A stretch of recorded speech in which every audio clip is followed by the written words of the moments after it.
attention à ce qui semble être et n'est pas. Il est facile de se laisser remporter par ce que nos yeux voient.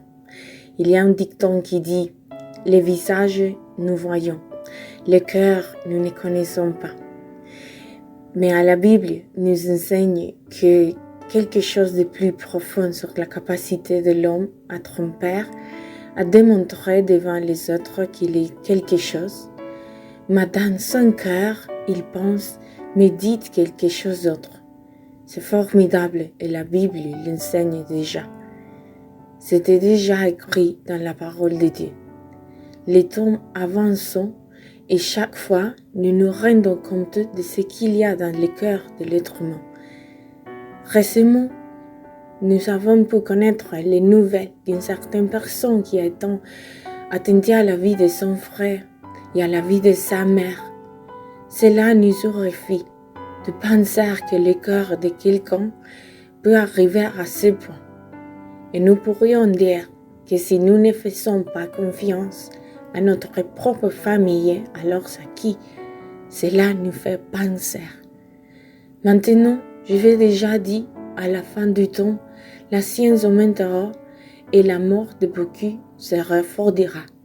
C'est-à-dire, le corps de l'homme deviendra si dur que, croyez-moi, nous verrons des choses que nous n'aurions jamais pensé voir. Mais il est ainsi, mes amis bien-aimés. Cependant, les gens nous pouvons tromper. Mais Dieu, nous ne pouvons jamais tromper. Parce qu'il est celui qui connaît vraiment les cœurs. C'est pourquoi il y a un texte dans Jérémie chapitre 18, verset 9. Voulez-vous le lire avec moi? Regardez ce qu'il dit. Le cœur humain est la chose la plus trompeuse qui soit, et extrêmement perverse, qui sait vraiment à quel point il est mauvais. Un cœur qui n'a pas connu Dieu, c'est un cœur inconstant, changeant, c'est un cœur trompeur. C'est pourquoi l'une des pires conseils que nous puissions donner à quelqu'un est « Fais ce que ton cœur te dit ». Ce qu'il y a dans le corps de l'homme, nous ne pouvons pas le savoir, mais Dieu le sait. Une personne peut vous sourire et être très gentille avec vous, mais qu'est-ce qu'il y a dans son cœur? De l'envie. Le plus grand problème de l'être humain aujourd'hui n'est pas de les actes qu'il manifeste, ce n'est pas de la science. Le problème n'est pas les ordinateurs. Le problème n'est même pas l'argent. Le problème de l'homme est dans son cœur. Par exemple, certains pourraient dire, quand cette personne était pauvre, elle était ceci et cela. Mais maintenant qu'elle a de l'argent a endommagé son cœur. Non, l'argent ne fait pas de mal. L'argent montre simplement ce qui a toujours été là. Ce qui se passe, c'est que comme il n'a jamais eu d'argent, personne ne l'a remarqué. Maintenant que s'il a de l'argent, tout le monde va vraiment se rendre compte de ce que ces personnes et c'est ainsi. Il a simplement réveillé ce qui a toujours été là. L'envie et tout ce qui vient. La raison de tuer le mal et l'amour de l'argent et unir la mort dans les cœurs. Dans Jacques chapitre 4 dit, le problème de l'être humain est tout ce que l'être humain a. Les querelles, l'envie, tout vient de l'intérieur du cœur. Le corps humain est la chose la plus trompeuse qui soit. C'est pourquoi dire à quelqu'un de faire ce que son corps lui a dit, qu'à l'air sympa, ça a l'air romantique et philosophique, mais c'est une arme à double tranchant.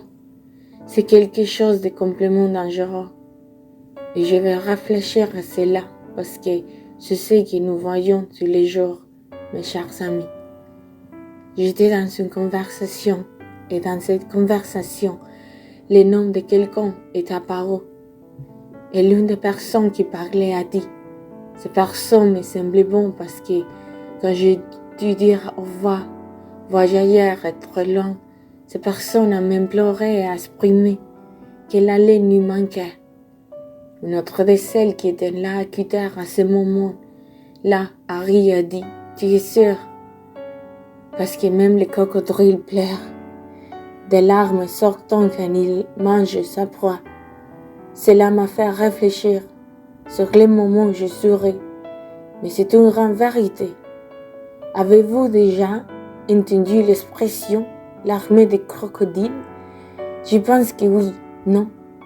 Et nous l'avons entendu que nous nous rendons compte qu'une personne pleure, et précisément que nous connaissons ces personnes, nous savons que ces larmes ne sont pas réelles, parce que les repentir qu'elles expriment avec ces larmes ne sont pas réelles, ne sont pas de son cœur, et cela se voit.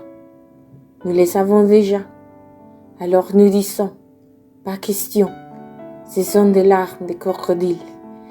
Et je pense que vous l'avez vécu. Je pense que nous l'avons vécu et ce n'est pas loin de la réalité. Parce que notre chose se pourrait-il que les crocodiles ont de vraies larmes? Saviez-vous que les crocodiles pleuraient lorsqu'ils mangent? Mais pas remords ou regret ou pour solidarité avec la proie qu'ils ont dans leur mâchoire, dans leur bouche. Et certains disent que lorsqu'ils mangent le proie, ils pleurent de tristesse.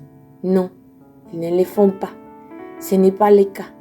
Ils ne pleurent pas par solidarité avec la survie, la proie, ni pour un hommage funèbre à celui qui est tombé dans la bataille pour la survie. Ils pleuraient parce que leurs glandes lacrymales sont très proches de leurs glandes salivaires. Donc, quand elles sont stimulées, c'est-à-dire quand il y a pression et mastication, la mastication, quand il est pressé et qu'il mâche, il pleure automatiquement. C'est pourquoi les gens disent que ces larmes ne sont pas sincères. Les seules choses qu'il a, c'est des larmes de crocodile. Parce qu'il n'y a vraiment pas de vrai repentir. Donc c'est formidable de voir comme la froideur, comme l'insensibilité a pris le cœur de l'homme. Nous pourrions discuter, chercher, qui blâmer. Et c'est que je suis comme ça parce qu'il me traite de cette façon, où la vie m'a donné du mal. Non, le problème a toujours été en nous. Il est dans le cœur. Certains se sont étonnés de ce qui s'est passé récemment, de ce que je viens de mentionner. Et nous sommes étonnés de voir que mon fils se soulève contre ses parents, ou un père qui a tué un fils. Mais nous ne sommes pas étonnés de ce qui ressort souvent en nous. L'envie, mais évidemment, en tant qu'être humain, nous cataloguons le péché du moi en plus. Et nous considérons qu'un mensonge n'est pas la même chose que de tuer quelqu'un. Nous condamnons celui qui tuait une autre personne. Mais combien avons-nous mis fin à leur vie en portant à leur témoignage? Parce que nous parlons mal de ces personnes. Ou je vous pose une question plus simple. Combien avez-vous déjà criblé dans vos pensées? Si les regards ont tué, combien en avaient déjà tué? Vous voyez, le problème est dans le cœur de l'homme. Qu'est-ce qu'il y a dans notre cœur? Parce que nous pouvons remplir nos bouches et dire « J'aime Dieu et Dieu est dans ma vie ». Et je peux le prouver parce que je vis au culte les dimanches. Je vais à la messe où je pratique ceci, où je fais des offres de charité. Mais si Dieu n'est pas vraiment à nous, nos cœurs, comme le prophète a dit, ne sont pas vraiment à nous. Notre cœur, comme l'a dit le prophète Jérémie, est trompeur et perverse par-dessus tout.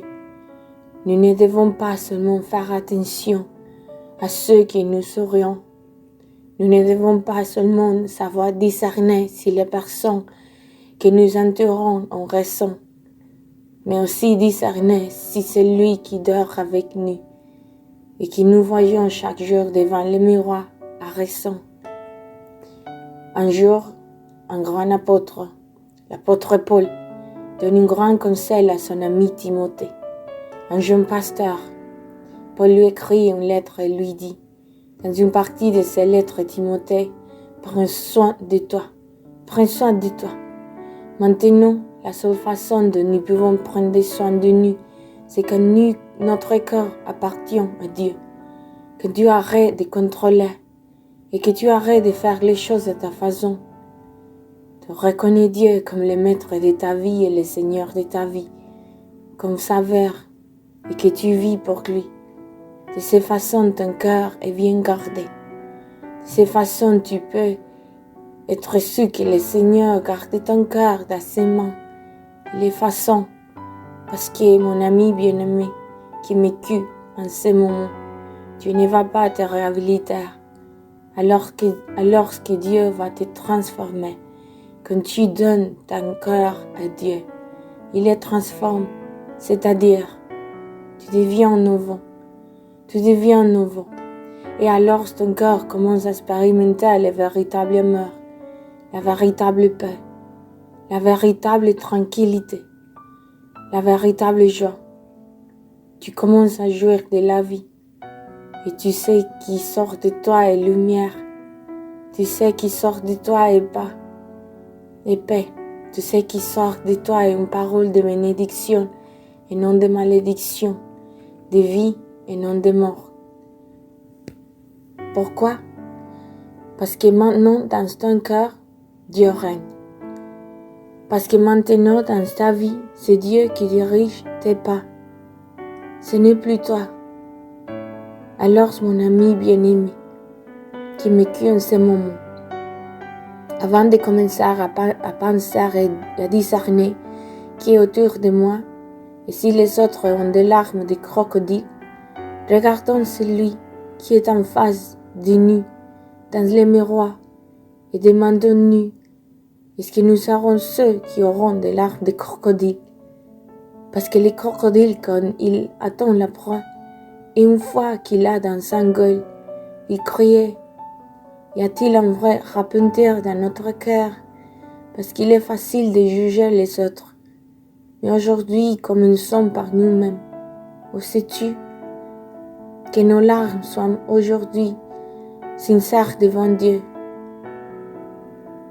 Que notre cœur manifeste un vrai repentir, que cela se traduise par un changement de pensée, un changement dans ce que nous faisons, un vrai repentir et un corps sain, intégré, authentique, propre, un corps selon le corps de Dieu. Comme il t'est arrivé, il suffit de demander au Seigneur, domine ma vie, sois mon Seigneur et mon Sauveur. Quelques mots simples donnent à Dieu l'opportunité de travailler dans ta vie. Comme mènes-tu ta vie jusqu'au présent? Il est bon pour nous de nous arrêter et de méditer aujourd'hui. Nos larmes sont-elles sincères? Notre sourire est-il sincère? Il n'y a pas d'envie. Il y a de l'impardonnance. Il y a de la douleur dans le cœur. Si c'est le cas, fais attention, car le cœur est trompeur plus que tu qui le sera. Père, je vous remercie pour ces mots. Merci Seigneur parce que vous nous enseignez, vous nous parlez et vous nous faites voir, même si parfois nous ne l'aimons pas. Quelle est notre condition? Parce que Père, pour nous, il est plus facile de tendre la main et les doigts et de montrer les autres, mais quand il s'agit de nous-mêmes, parfois nous préférons regarder de côté. Mais aujourd'hui, fais-nous voir ce qu'il y a dans le cœur, parce que c'est quelque chose qui nous intéresse.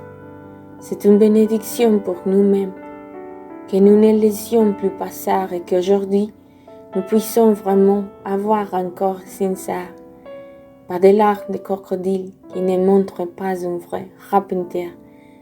Au nom de Jésus, merci Seigneur. Amen.